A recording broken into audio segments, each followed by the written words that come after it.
ವಿಜೇಂದ್ರ ವಿರುದ್ಧ ಮತ್ತೆ ಯತ್ನಾಳ್ ಗುಡುಗಿದ್ದಾರೆ. ವಿಜೇಂದ್ರ ಒರಿಜಿನಲ್ ಬಣ್ಣ ಬಯಲಾಗ್ತಾ ಇದೆ, ಜಿಲ್ಲಾಧ್ಯಕ್ಷರ ನೇಮಕ ಹೇಗಾಗಿದೆ ಗೊತ್ತಾಗ್ತಾ ಇದೆ ಅಂತ ಆಕ್ರೋಶ ಹೊರಹಾಕಿದ್ದಾರೆ ಯತ್ನಾಳ್. ವಿಜೇಂದ್ರ ವಿರುದ್ಧ ಯಾವ ಕಡೆ ಬಿಜೆಪಿ ಪಕ್ಷ ಹೋಗ್ತಾ ಇದೆ ಅಂತ ನೋಡಿ, ನೇರವಾಗಿ ರಾಧಾ ಮೋಹನ್ ದಾಸ್ ಜೊತೆ ಮಾತನಾಡುವೆ. ವಿಧಾನಸೌಧದಲ್ಲಿ ವಿಜೇಂದ್ರ ವಿರುದ್ಧ ಯತ್ನಾಳ್ ಈ ರೀತಿ ಕಿಡಿಕಾರಿದ್ದಾರೆ.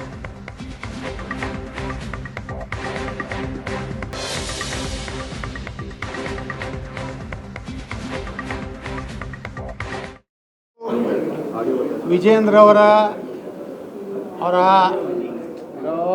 ಒರಿಜಿನಲ್ ಬಣ್ಣ ಹೊರಗೆ ಬೀಳ್ತಾ ಇದೆ.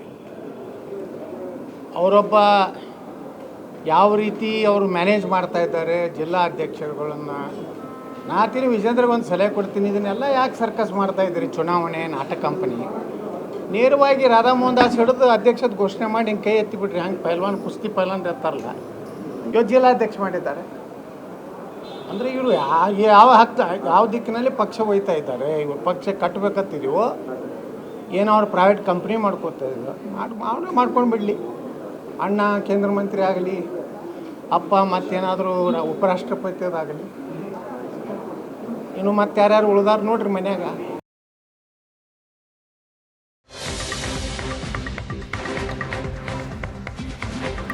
ವಿಜೇಂದ್ರ ಚಡ್ಡಿ ಹಾಕೋ ಮುಂಚೆಯಿಂದ ಪಕ್ಷದಲ್ಲಿದ್ದೇನೆ, ಬಚ್ಚ ವಿಜೇಂದ್ರನಿಂದ ನಾನ್ ಕಲಿಬೇಕಾ ಅಂತ ಪ್ರಶ್ನೆ ಮಾಡಿದ್ದಾರೆ. ವಿಜೇಂದ್ರ ವಿರುದ್ಧ ಶಾಸಕ ಯತ್ನಾಳ್ ನೇರವಾಗಿ ಸಮರ ಸಾರಿದ್ದಾರೆ.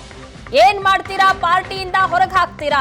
ಪಾರ್ಟಿಯಿಂದ ಹೊರ ಹಾಕಿದ್ರೆ ನಾವು ರೆಡಿ ಇದ್ದೀವಿ, ನಮ್ಗೆ ಯಾವುದೇ ಭಯ ಇಲ್ಲ ಅಂತ ಶಾಸಕ ಯತ್ನಾಳ್ ರೀತಿ ಆಕ್ರೋಶ ಹೊರ ಹಾಕಿದ್ದಾರೆ.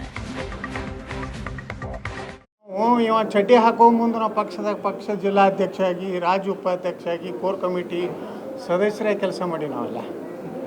ಬೊಮ್ಮಾಯರಾಗಲಿ, ಆರ್ ಅಶೋಕ್ ಆಗಲಿ, ಯತ್ನಾಳ್ ಆಗಲಿ, ಯಡಿಯೂರಪ್ಪ ಒಬ್ಬನೇ ಪಾರ್ಟಿ ಕಟ್ಟಿ ಅಧ್ಯಕ್ಷ ಆಗಲಿಲ್ಲ, ಮುಖ್ಯಮಂತ್ರಿ ಆಗಲಿಲ್ಲ. ನಾವೆಲ್ಲ ದುಡಿಮೆ ಇದೆ. ಈ ಬಚ್ಚನಿಂದ ಏನು ಕಲಿಬೇಕಾಗಿಲ್ಲ. ನಾವು ಏನು ಮಾಡ್ತೀರಾ? ಹೊರಗೆ ಹಾಕ್ತೀರಾ? ಎಷ್ಟು ಮಂದಿನ ಹೊರಗೆ ಹಾಕ್ತೀರಿ? ಪಾರ್ಟಿ ನಡೆಸೋ ಸಿಸ್ಟಮ್ನ ನೀವು ಅಪ್ಪ ಮಕ್ಕಳು. ನಿಮ್ಮ ಅಪ್ಪನ ಅಂಜಿಸಿರ್ಬೋದು, ಎಲ್ಲರನ್ನೂ ಅಂಜಿಸ್ಲಿಕ್ಕೆ ಆಗೋದಿಲ್ಲ ಕರ್ನಾಟಕದಲ್ಲಿ. ಎಲ್ಲರಿಗೂ ಭಯದ ವಾತಾವರಣ ನಿಮ್ಮ ಅಪ್ಪಗೆ ನಿಮ್ಮ ಮನೆಯಾಗ ಮಾಡಿರ್ಬೋದು, ನಮಗಲ್ಲ. ತಯಾರಿದ್ದೀವಿ ನಾವು, ಸತ್ಯದ ಪರವಾಗಿ ನಿಲ್ತೀವಿ.